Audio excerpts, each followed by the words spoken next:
तुमसे प्यार नहीं। श्यामल ने उसे कभी पत्नी का प्यार नहीं दिया, लेकिन नील ने कुछ समय में ही उसे प्रेम हो गया। उस शाम श्यामल काफ़ी परेशान था। जवा नहीं समझ पाई कि क्यों। श्यामल वैसे भी काफ़ी मित्रभाषी और अंतर्मुखी रहा है।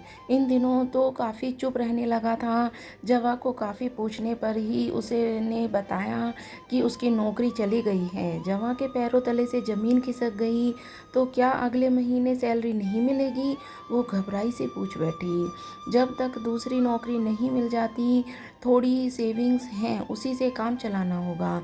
लेकिन कब तक? सोचता हूँ वापस घर लौट आ चलें कुछ दिनों के लिए।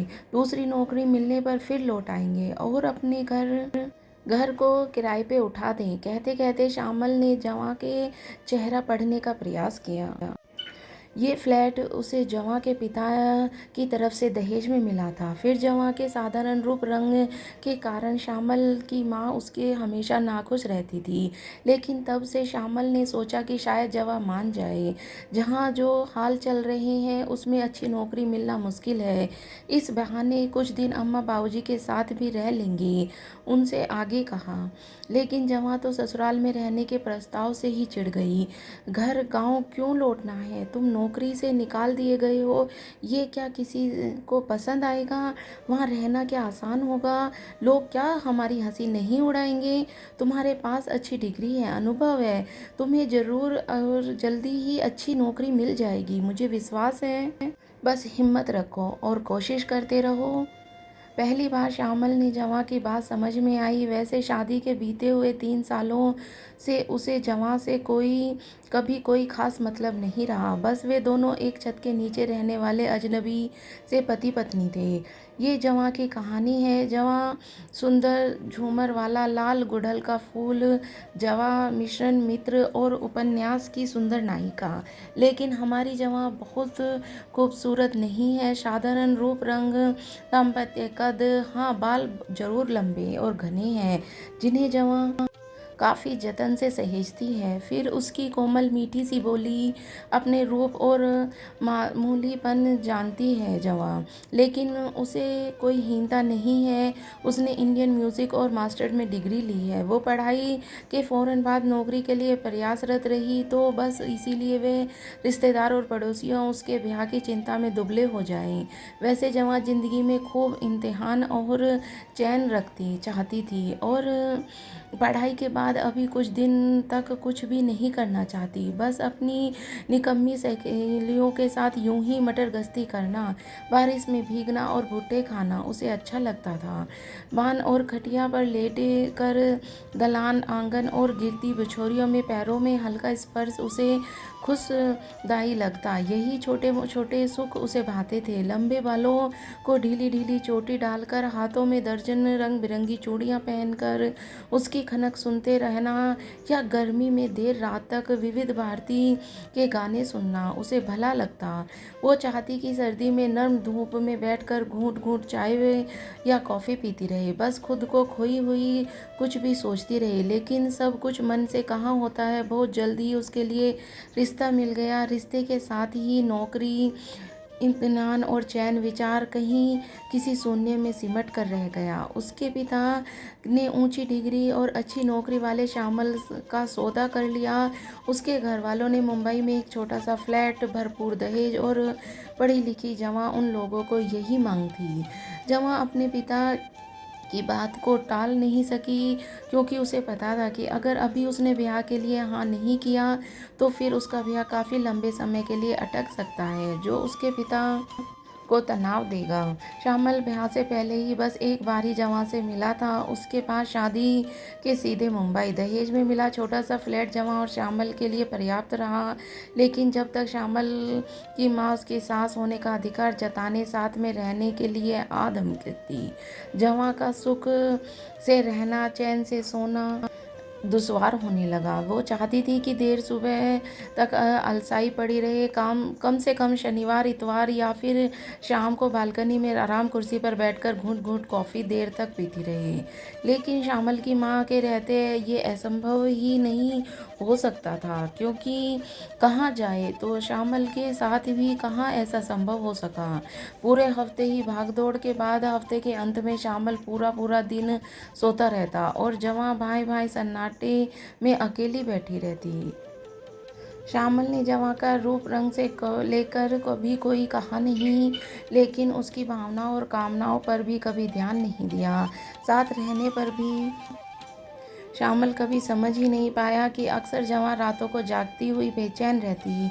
उस समय होठ दबाकर वो अपनी रुलाई रोक लेती है और उसकी आंखों के कोरों में आंसू लगातार बहते रहते हैं। कितनी मधुर मीठा गाती थी जवां, और श्यामल के गीत संगीत से कोई लगाव ही नहीं था। ऐसे में जवां गाना तो क्या गुनगुनाना भी भूल गई थी। श्यामल को बाहर घूमना, मूवी देखना, कभी कभार रेस्टोरेंट में जाना फिजूल खर्ची लगता। हर महीने बहुत कंजूसी के साथ काफ़ी पैसे बचाकर गांव भेज देता ताकि उसकी बहन का दहेज इकट्ठा हो सके। जवां के सजने संवरने पर वो ऐसे रहता मानो जैसे जवां को देखा ही नहीं। ऑफिस से लौटने पर भी कुछ पूछता या कुछ कहता नहीं। जवां जी रही थी एक घुटी घुटी जिंदगी। उसने श्यामल की उदासीनता और नियति मानकर जीवन जीना सीख लिया था। ब्याह के बाद पति प्रेमी पाने का एक स्वप्न टूट चुका था। विवाह के बाद उसके दिन बीत रहे थे निरर्थक। जवां कभी समझ पा रही थी कि मात्र विवाह कर लेने से प्रेम कैसे हो सकता है। ये तो बस एक समझौता ही हुआ ना। 3 साल इसी घुटन में बीते और अब जब श्यामल की नौकरी छूटी तो अचानक ही हफ्ते भर के भीतर ही जवां के लिए जॉब ऑफर आ गया। पुणे में श्यामल ने किसी परिचित का म्यूज़िक कॉलेज था, उधर म्यूज़िक टीचर की वैकेंसी थी और श्यामल चाह रहा था कि जवां वहाँ नौकरी कर ले। मैं उस अनजान शहर में कैसे रहूँगी अकेली, जवां घबरा गई। अचानक अनजान शहर तो क्या, वहाँ कॉलेज कैंपस में ही तुम्हें रहने के लिए क्वार्टर मिलेगा। मैं भी आता जाता रहूँगा, तुम भी चलो ना। जवां में आई वो निर्भर थी श्यामल पर। नहीं, मैं यहीं रहकर नौकरी के लिए कोशिश करूँगा। जब तक तो मेरी दूसरी नौकरी नहीं लग जाती तुम ये नौकरी करनी ही होगी। श्यामल के स्वर तक होल आया था। मैंने संगीत सीखा है लेकिन कभी किसी को सिखाया नहीं। जवान ने एक बार फिर बचने की कोशिश करी। वो कोई प्रॉब्लम नहीं, एक बार सिखाना शुरू करोगी तो बहुत आसान लगेगा। श्यामल के पास हर तर्क की काट थी। फिर कुछ दिनों बाद ही श्यामल जवां को पुणे छोड़कर मुंबई वापस आ गया। सारी औपचारिकताएं पूरी हो चुकी थी। कॉलेज की तरफ से जवां को रहने के लिए एक फ्लैट मिला था। वो छोटा ज़रूर था लेकिन परफेक्ट और आरामदायक था। जवां की म्यूज़िक क्लास में 10 लड़कियों और 6 लड़के थे। उसकी मीठी आवाज़ से सरगम शुरू करी तो सब मंत्रमुग्ध रह गए। क्लास के बाद लौट कर आई जवां ने महसूस किया कि संगीत सिखाना उतना कठिन नहीं है जितना वो सोच रही थी। धीरे धीरे उसकी यहाँ और दिनचर्या भी स्थिर हो गई। यहाँ का जीवन भी रास आने लगा। जवां को नौकरी करते लगभग 8 महीने बीत चुके थे। किराए के पैसे ना खर्च हो, इसीलिए वे बीच बीच में श्यामल बस 2 बार ही उससे मिलने पुणे आया। जवां भी इस दौरान मुंबई नहीं गई। श्यामल का तर्क था कि जब वीडियो कॉल की सुविधा है तो आने जाने से पैसा क्यों बर्बाद किया जाए। जवां खींच गई थी, पैसा बचाना ज़रूरी है, चाहे रिश्ता बचे न बचे, जीवन का रस सूख जाए लेकिन पैसा बचता रहे। जवां इन दिनों काफ़ी अकेलापन महसूस करने लगी थी। फिर ऐसे ही एक दिन मेस में कॉफ़ी पीते हुए जवां के पास एक युवक आकर बैठा। पूछ बैठा, हेलो, क्या मैं इधर बैठ सकता हूँ आपके साथ, आपके पास? उसके पूछने का अंदाज कुछ ऐसा था कि जवां बरबस मुस्कुरा उठी। बैठिए, उसका मीठा स्वर वातावरण में झलकत हो गया। मुझे नील कहते हैं, मैं यहाँ के प्रशासनिक विभाग में हूँ। मैं जवां, यहाँ की म्यूज़िक टीचर। जवां ने नील को गहरी दृष्टि से देखा और रंग गोरा, घने बाल और होठों पे शिष्ट मुस्कान, आंखों में कुछ ऐसी कशिश की जवां बंद कर रह गई। श्यामल को उसने इस तरह सहज भाव से मुस्कुराते हुए कभी नहीं देखा था। आने वाले दिनों में नील जवां के साथ ही मेस में लंच और डिनर करने लगा। शाम को चाय भी वो लोग साथ ही पीते। जवां को नील की प्रतीक्षा रहती। कितना भला लगता था उसे नील और सहचर्या। नील की दृष्टि जवां को कोमलता और सहलाया करती। उसे नील के साथ अपना साधारण रूप रंग भी असाधारण लगता। उसे अच्छा लगता कि कोई उसे इस भाव से चाहता है। नील से दूर रहने की कल्पना भी वो डर जाती। वो सोचती कि कहीं उसे नील से प्यार तो नहीं हो गया है। इन खया दिनों अकेलापन उसे काटने को दौड़ता। श्यामल की नई नौकरी लग गई। ज्वाइन करने से पहले वो गांव गया था।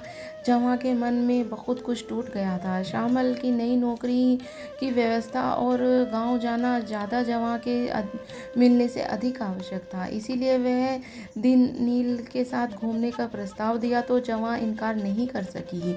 तभी नील ने बताया कि 2 वर्ष पूर्व उसकी अपनी पत्नी से तलाक हो चुका है। कारण जवां ने पूछा न नील ने बताया। ये शहर, ये नौकरी और नील के साथ जवां के बहाने लगा था। अक्सर वो तुलना करती श्यामल और नील की। श्यामल और का रूखापन उसे कांटे जैसा चुभता। नील की मोहक बातें, उसका साथ, उसका कंसल्ट जवां के लिए नया अनुभव था। नील की बातें जवां को रोमांचित कर जाती। इन नौकरी में उसने पर्याप्त आत्मविश्वास भर दिया था। जब अब तो वो छुट्टी के दिन अक्सर ही नील के साथ घूमने निकल जाती। ऐसे ही एक शाम थी जब नील के संग साथ और कर पाई वापस लौटी। जवां बहुत खुश थी। नील के स्पर्श और गंध से भरी हुई जवां ने पाँव आज आसमान पर थे। जैसे वह आलिंगन और चुंबन का एहसास में डूबी जवां परिपक्व थी। वो तुलना कर रही थी श्यामल और नील की। नील के अनुराग भरी बातें उसके मन में घूमती रहती। लेकिन श्यामल उसका पति था। इस सप्तदशी सिंदूर और मंगलसूत्र का रिश्ता था श्यामल के साथ। क्या वो श्यामल को धोखा दे रही है? जवां कसम में थी।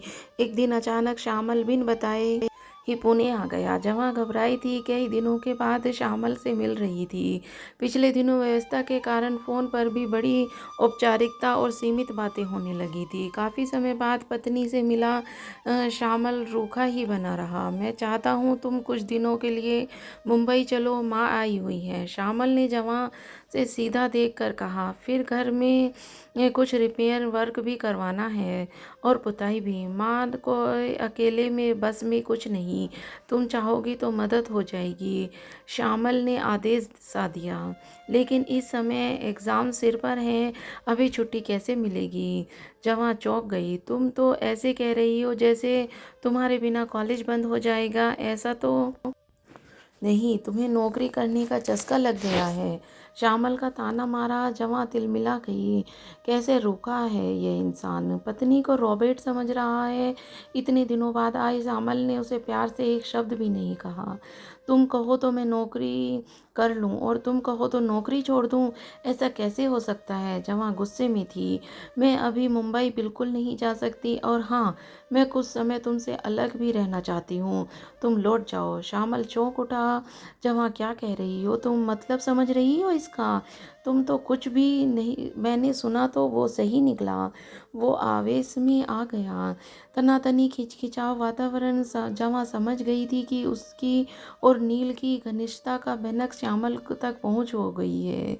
वह चुप रही। तुमने क्या सोच रखा है? साफ साफ बता दो ताकि कोई वहम न रह जाए। श्यामल बौखलाया सा कमरे के चक्कर काट रहा था। उसका चेहरा उतरा जा रहा था। माथे पे पसीने की बूंदें। जवां को तरस आ गया। लेकिन तरस में क्या रिश्ते चल सकते हैं? जवां उधेड़पुन में थी। उधर लौटने का अर्थ कि एक बार फिर वही घुटन, वही कैद, वही बेचारगी। अभी किसी सूरत में कॉलेज में मुझे छुट्टी नहीं मिल सकती बस, जवां ने सख्ती से कहा। उसका चेहरा दहक रहा था। लेकिन माँ, श्यामल के स्वर हल्का हुआ। तुम मुझे किसके लिए लेने आई हो श्यामल? माँ के लिए, घर की पुताई के लिए या फिर अपने लिए? जवां का स्वर कड़वा और कड़ा था। इतना कड़ा कि उस अपने स्वर में कड़ाई उसने स्वयं महसूस की। तुम सुन लो कि नील और मेरे बारे में तुमने जो कुछ भी सुना है वो बिल्कुल सच है। ऐसा क्यों हुआ शायद तुम जैसा पत्थर दिल समझ ही नहीं सके। लेकिन मैं बताऊंगी। मेरा पहला प्यार, पहला समर्पण और पहला संभोग सब कुछ तो तुम थे। श्यामल, लेकिन तुमने मुझे बस भोगा ही समझा। तुम्हें बस मेरे शरीर, मेरी मेहनत और मेरे पैसे से मतलब रहा। मेरी भावनाओं का क्या कभी समझना चाहा तुमने? कभी नहीं।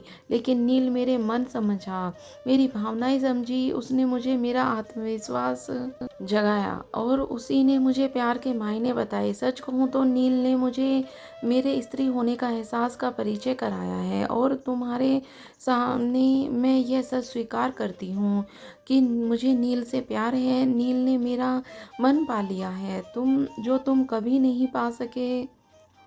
जवा का स्वर दहकने थरथराने लगा था।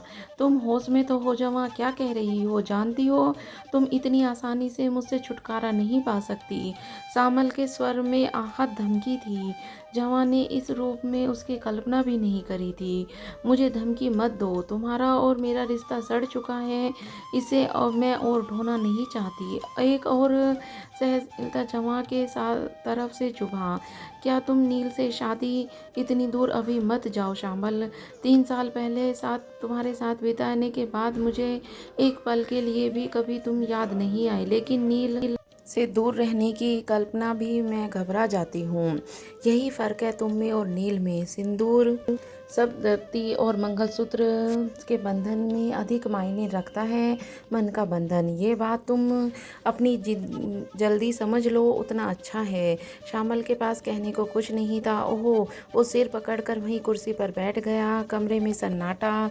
जहाँ कुछ देर खड़ी रही। श्यामल ने इस तरह आहत हो जाने से उसके मन में एक तसल्ली सी हुई। वो श्यामल को उसी जगह छोड़कर कमरे से बाहर निकल गई। फिर पता नहीं कितनी देर तक श्यामल कुर्सी पर निढाल बैठा रहा। नहीं जान पाया, शायद जवा लौट आए, लेकिन जवा नहीं लौटी। जवा के छूट जाने का एहसास उसके मन पर लगातार दस्तक दे रहा था। और यही थी आज की कहानी। क्या जवा ने सही किया, ये आप बताइए। आभा श्रीवास्तव जी द्वारा लिखित ये कहानी मैंने आपको सुनाई।